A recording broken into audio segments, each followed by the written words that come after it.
I almost didn't get this done in time, but I have a good reason for that. I'm about to get some serious dental surgery done, and right now I'm on painkillers. So I'm very out of it, but the show must go on anyway. Needless to say, I can still play Half-Life rather well, though I had a hard time getting a good recording because I kept forgetting to click the fucking record button. After several tries, I finally got through it. The map of the month for November of 2011 is Surface Run by NoSick. I definitely can agree that this map is very deserving of the award. NoSick paid attention to the full spectrum of mapping very well. The plot is very simple. Surface Run puts the player in a dark and dismal part of the Black Mesa compound, and the goal is to simply escape. After searching around in a quick trip to the border world, you will find some items necessary to complete your goal, like the HEV suit and a crowbar. And of course, these items are necessary to progress through the map, which it has a pretty steady progression as you play through it. The map definitely has its challenges though. Monsters will spawn throughout the map as you go through it, which kinda changes things up. This happens a few times throughout the map. In about midway through on one of the runs, I got pretty low on ammo. In previous runs, I've run completely out and had to start over. Even though it's difficult, it's certainly not impossible and is rather enjoyable for any experienced Half-Life player.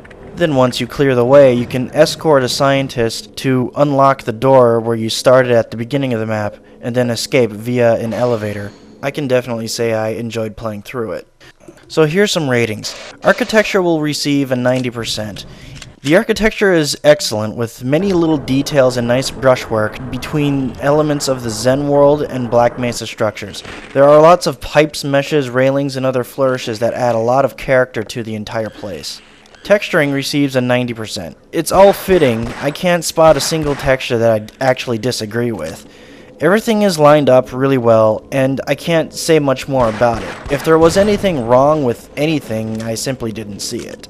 Lighting receives a 75%. Lighting is a bit dark, but the hard, full bright lights that decorate the walls and panels is a good contrast to the darkness.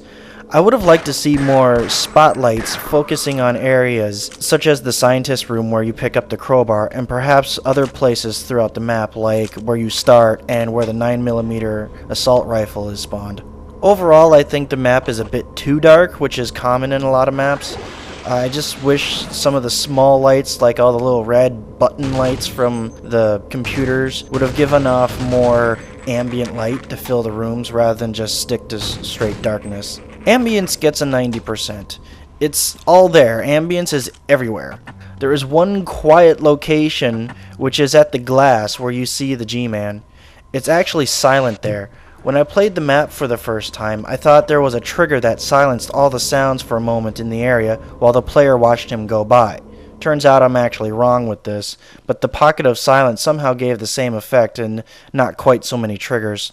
Although there is no new content that is added and all that is used was the default materials, they were put to very good use. I simply cannot judge based on custom content, which makes everything very familiar. Something that could be done about the ambience is to have quieter and longer range sounds at a lower pitch further away to help fill the areas instead of having every pipe, every computer, and every machine make some kind of noise. This seems to get kinda cluttery.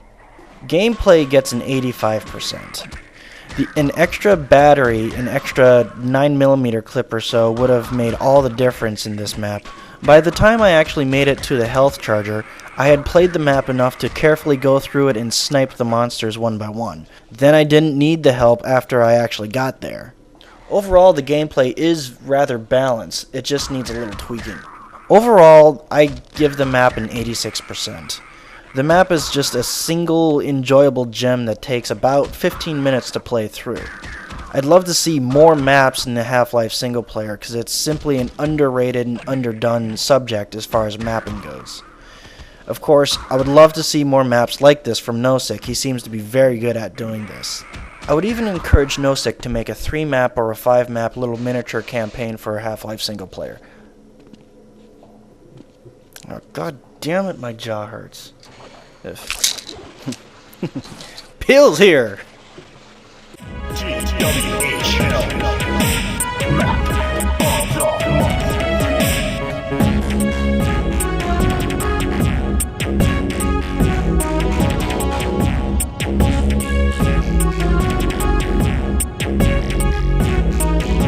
Your mother to make a big bang.